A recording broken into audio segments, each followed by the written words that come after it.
This week, the Reserve Bank of India published a working paper titled Livestock and Poultry Inflation in India, a study of milk, poultry meat, and eggs. As part of its working paper series, co-authored by Shyma Jose, Manish Kumar Prasad, Sabarni Chowdhury, Binod B, Bhoi, Vimal Kishore, Himani Shekhar, and Ashok Gulati, the paper presents a comprehensive analysis of the price dynamics in India's livestock and poultry sectors. By adopting a balance sheet approach, it captures the supply-demand interaction and examines the value chain across these industries. We understand that the dairy fraternity often doesn't have the time to dive into lengthy reports amid their busy schedules, which is why we have prepared this feature to bring you the key insights concisely. In this feature, we focus on the findings relevant to the dairy sector, breaking them down for your convenience. The major findings of the paper are as follows. The farmer's share in the consumer rupee is estimated at 70% for milk and 75% for eggs. For poultry meat, the share of farmers and aggregators taken together is 56%. The analysis further highlights that insights from the value chain balance sheet variables can strengthen the understanding of the price dynamics of dairy poultry products and help in designing appropriate policies to contain their price volatility. There has been a significant growth in the value of output from livestock sector, especially dairy, poultry meat and eggs. The contribution of livestock in total agriculture and allied sector rose from 25.6% in 2011-12 to 31.2% in 2021-22. At the same time, the value of output of livestock sector grew on an average by 5.6% per annum, while the crop sector registered a growth of 2.1% during the same time. Notably, the production of poultry meat has registered double-digit growth during the same period, 10.1%, followed by eggs 6.2% and milk 5.5%. Despite strong growth in livestock and poultry, their prices have been volatile. Milk prices, however, have been relatively stable due to the organized milk supply chain through cooperatives and slower input cost pass-through compared to poultry. The correlation between WPI and CPI milk inflation is high at 0.9.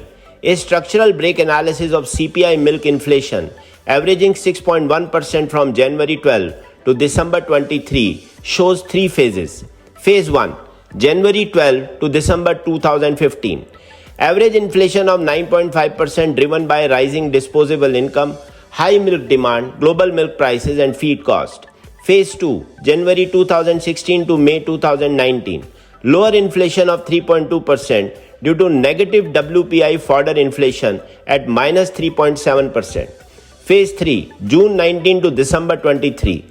Inflation rose to 5.2% due to COVID-19, lumpy skin disease, rising feed cost, and reduced milk procurement by cooperatives.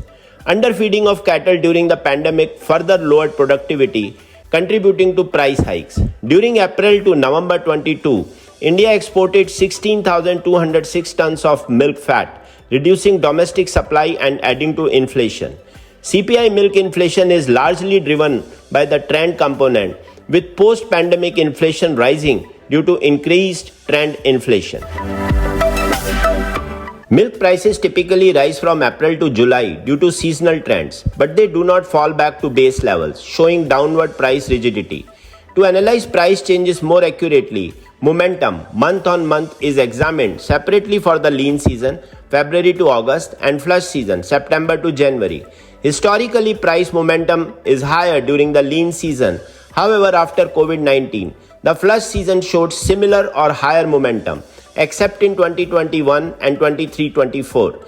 This shift is due to increased demand during COVID-19, higher input cost, feed and fodder, underfeeding, lumpy skin disease, and cooperative-driven price revisions.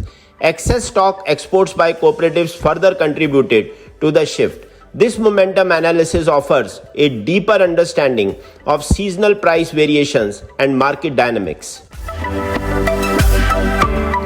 The demand patterns have further changed since the COVID-19 pandemic. Recent studies have highlighted how pandemic has resulted in a significant increase in the share of food in total expenditure in both rural and urban areas. The Center for Monitoring Indian Economy Consumer Pyramids Household Survey monthly expenditure data show changes in food expenditure shares for animal protein rich items in India. The share of expenditure on milk in total household expenditure registered a sharp increase during the first wave and a marginal increase during the second wave before moderating somewhat thereafter. Three key trends were observed. 1. The share of cereals and pulses within overall food consumption expenditure has reduced, both in rural and urban areas. 2. The share of spending on milk has increased, so much so as to overtake that on cereals and pulses combined, that is food grains, in 22-23.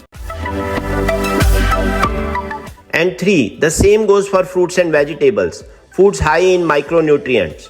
The average rural as well as urban India has for the first time in 22-23 spent more on fruits and vegetables than on food grains.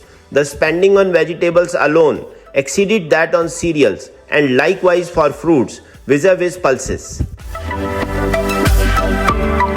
India exported significant quantity of butter and other milk fats including ghee in the last few years. In 22-23 India exported 8,081 tons of butter and 14,796 tons of other milk fats, including ghee. Such high exports of milk fat in the form of butter, ghee, and anhydrous milk fat can add to the domestic shortage. Interestingly, the exports of SMP from India during 18-19 and 21-22 were high despite domestic SMP prices being higher than the world SMP prices. The majority of exports in these years were sent to Bangladesh, about 45% in 18-19 and 60% in 21-22, given lower freight cost.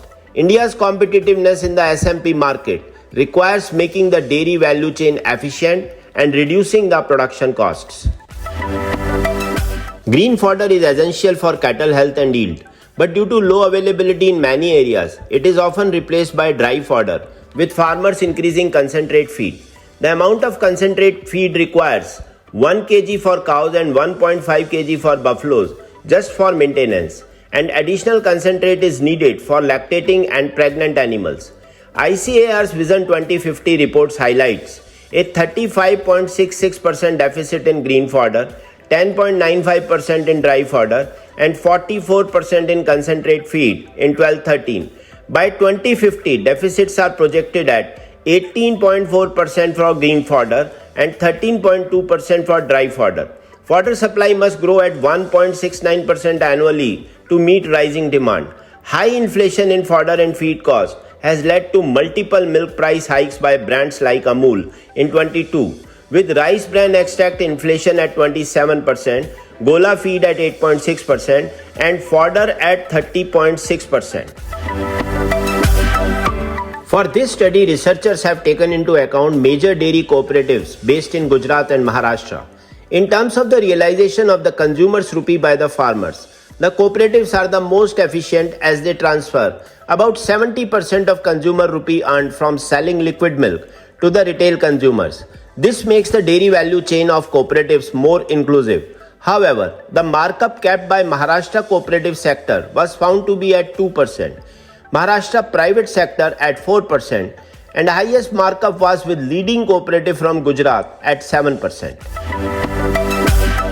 In the case of milk, based on the trend from the CMI consumption expenditure data, consumption of liquid milk is almost constant throughout the year except during January to April and September to October, where consumption is slightly higher. Further, availability peaks during August to December, and excess stocks from winter months are used to cater to demand in summer months of May to July, when availability is lower. However, usage, which is inclusive of processing, peaks around the same months as marketed surplus, as processing is taken as a share of marketed surplus.